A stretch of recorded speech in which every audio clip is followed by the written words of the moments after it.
Oh, howdy all, grab yourself a drink. It is time for some Path of Exile 1 discussion. Welcome to day 4 of Teaser Season for patch 3.27 and the upcoming Keepers of the Flame expansion. Granny Gear Games put out a video today that had an overt teaser, a covert teaser, and also had a little extra thing that people have interpreted as being a teaser, but that I actually don't think is accurate. Let's start with the overt teaser.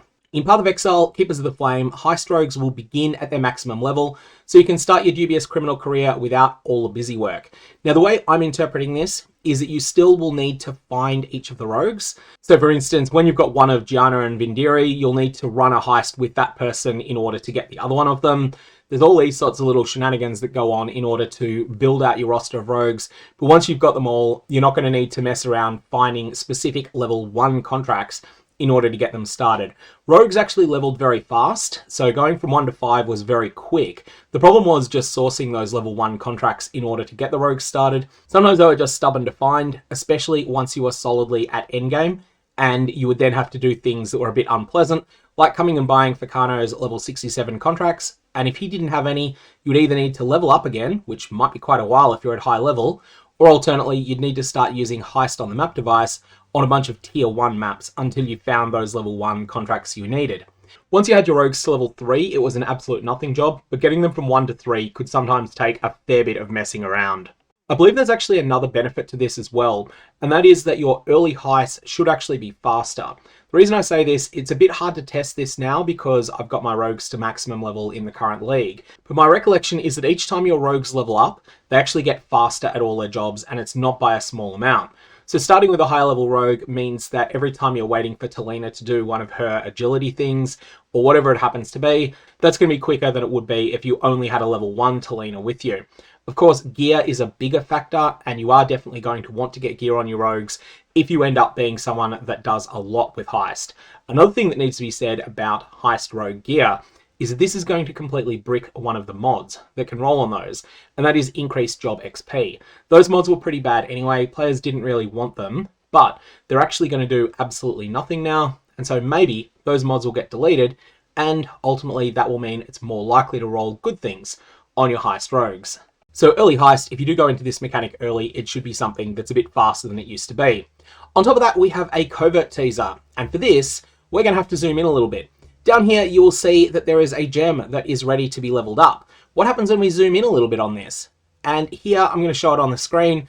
This is actually automation, this gem, which seems to be somewhat fitting because you can see that there is a lock icon on it. Currently, this would be a plus icon. This would be something you could click on if you wanted to intentionally level this gem. But currently, you've told the game, I don't want to level this any further, so that's why it's appearing down here. The lock icon appears to be an extra degree of safety that's built into that.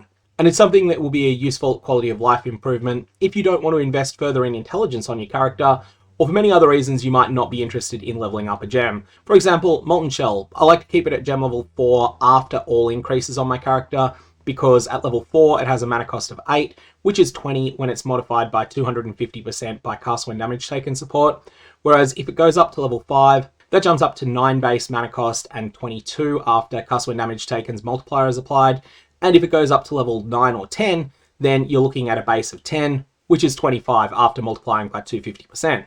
And if there's one thing that really wrecks my day, it's reviewing the footage of a death, realizing that cast when damage taken failed to trigger because I only had 23 mana at the time that it was going to proc. For that reason, I usually like to keep that gem at level 3 or 7, assuming that I've got an exactly +1 increase to global spells on the character, and that's going to be something that'll be slightly easier to do with this quality of life improvement, assuming we are interpreting it correctly. So one overt teaser, one covert teaser, but there's something else people have picked up on as well. There are definitely people who have seen this screenshot that you're seeing at the moment and have interpreted this as the labyrinth is gone, because this is where the icon would be for transport to the labyrinth. However, this is not a character that is played through Act 1 normally, and the reason you can say that is that you cannot avoid the waypoint immediately after Brutus. Even though a lot of the others you can avoid by party play and having someone go ahead and put down a town portal somewhere that's far from the waypoint for you, the one that is straight after Brutus you cannot possibly avoid, and here this character has avoided it. What this means is that this player's quest state can't be considered to be anything that's normal, and as a result, them not having access to the labyrinth doesn't really, in my mind, mean anything. Anyways, I'm going to leave it there because I've got another video to work on. I've been writing a whole bunch of tips and tricks that are things that I wish I'd known earlier in Path of Exile 1. And it's not just things that I didn't know earlier. I've asked a lot of people as well for their opinions on things they wish they'd known earlier, mistakes they made when they were new, so on and so forth. And I'm putting that together into a video that I'm hoping to get up later on today, at least in my time zone. So I'm gonna leave it there. May your Varlobs have interesting results, and may you get the high star NG you deserve.